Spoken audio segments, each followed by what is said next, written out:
Okay, we are venturing into the GameCube arena. And the GameCube, I don't know, a few years ago had the Pico, the Raspberry Pi Pico mod where you could boot into Swiss and, bypass the GameCube disk and all that and load from the, SD cards. And so I recently heard that there are emulators for SNES and Famicom and Game Boy, et cetera, N64 that were available for the GameCube, and so that piqued my interest, and so I saw a YouTube video where a guy um, basically, showcased and linked a file where you could get all the emulators, in one download. You didn't have to hunt everywhere for them, and it had supporting files and that made everything work and kind of laid it all out. And so I downloaded that, and then but I couldn't get it to work, and I couldn't get any of them to work, and so. So I spent the last several hours trying to figure out why I couldn't load a game, or if I saved a game, why I couldn't save, and even though I was able to change some of the options of, like, go here to get the game, or the saves go here, it just didn't seem to work. And I read in the comment sections of that person's video, and many people had the same issues. And so what that video left out is basically what this video is going to be about. And so on my laptop, I have one SD card that, where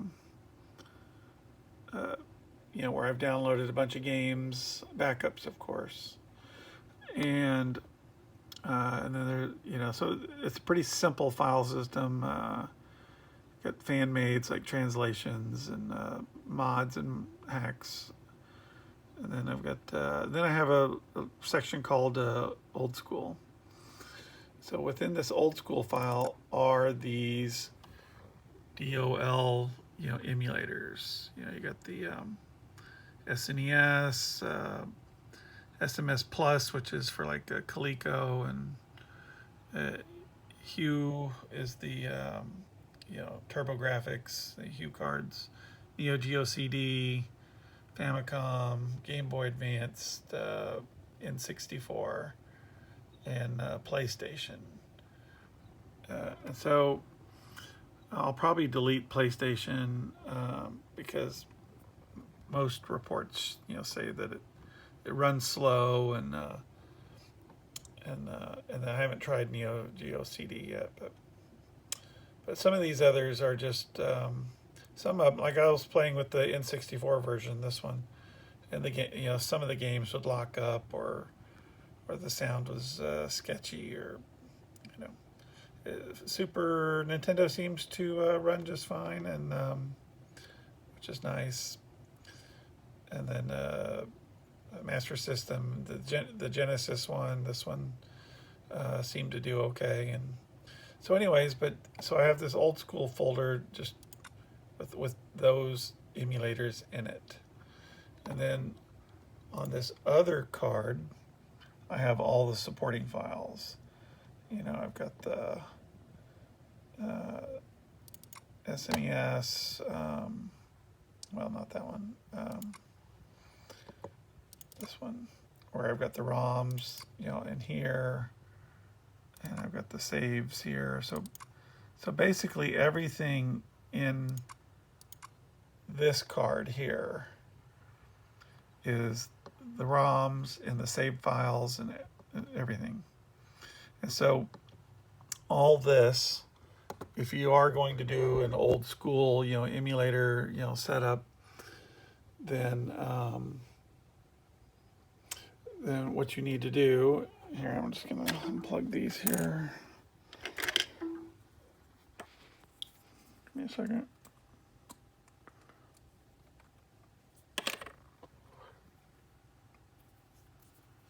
So now port A is where the games and the game folders and sorry, camera work's not the best here. So all the old school ROMs, they all have to pretty much go in the slot B. So the ROMs, the saves, everything is set up for slot B, and if you try to put them anywhere else, the system just won't find it. So now I'm booting into Swiss because I have the Pico boot installed, and then so I can go to old school. Oops.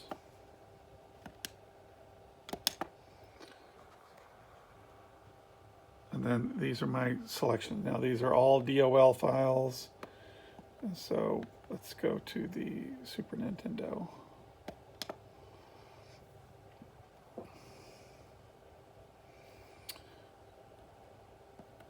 So I've played Donkey Kong 3. And also the blink, the LEDs that blink on these kind of indicate, and that was what really clued me in, was I was looking at the LEDs, and port B was being accessed, and I thought, oh, that's where I need to have all my files. So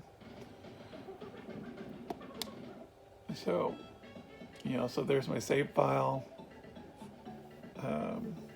for this one. So I've still got a few more. Here, I'm just gonna power cycle. Still got a few more mysteries to figure out, but essentially, your Swiss files, all your DOL files. Like if we want to do, like here's some. Do Fire Emblem, I guess. Whoops.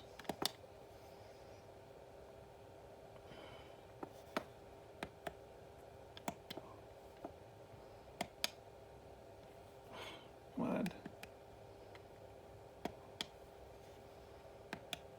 Well, we'll just do one of these. So these are all multi-disc games. Those are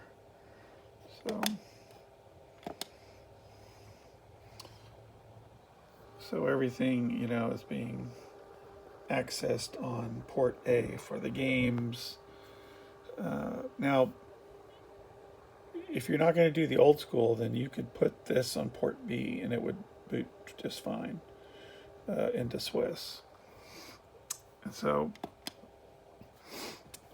it's only if you're going to run the old school game, emulators, then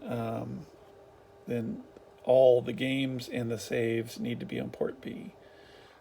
All the DOL files, all the Swiss, all the GameCube games, backups of course, these can all either be on port A, or if you have the DOL001, then you could put it on the SD card that goes on the side. And so, which is probably the better way to do it. But regardless, you could have it here like I have now, and then you could make this your save, the normal GameCube save files, which will not save the old school stuff. So this save device is just for GameCube games. So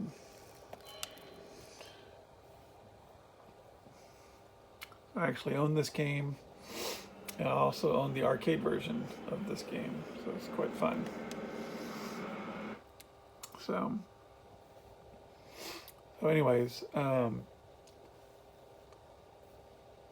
takes forever. 18-wheeler. Pause it here, but I'm going to turn the volume down just so, you know, some of that doesn't get, music get caught by the YouTube machines looking for it. But, so anyways, so this kind of solved a bunch of mysteries, finally figured it out. You know, either your SD, you know, port down here, your serial port, or, you know, number one, if you got to use those for your main files, if you're going to run old school. If you're not going to run old school, then this SD card could go here, or it can go in, you know, down here. Let's see. So, anyways, again, we are venturing into the GameCube realm, and I'm doing a lot of GameCube modding and cap kits, upgrades. We're not, I think because of the Pico and the SD cards, I don't think the GameCube loader is really needed now, the one that replaces your DVD drive. I mean, I have my, you know, my DVD drive is in here, and it is broken, which I plan to replace. But anyways, so we're kind of getting into the GameCube and figuring out which is the best way to get, you know, HDMI signals out, and this signal here is just through the AV port, you know, composite, you know, video, which is terrible, but you know, it's good enough for testing. So anyways, I might make a video later showing exactly, you know, what I'm doing on the insides, but for now, you know, this is just kind of an overview. And also, then there's also this Pico Zero, and it looks like I should be able to use this instead of the larger, you know, Pico, which is, you know, this long, and just don't have another one here with me, but to compare. But this one is significantly smaller, and I'll bet, I'm just almost positive this will do exactly what that bigger one does. You know, with the smaller profile, you know, comes a you know, easier, you know, place to put it on the insides. You know, it just gives you more options. So, well, that is it for now.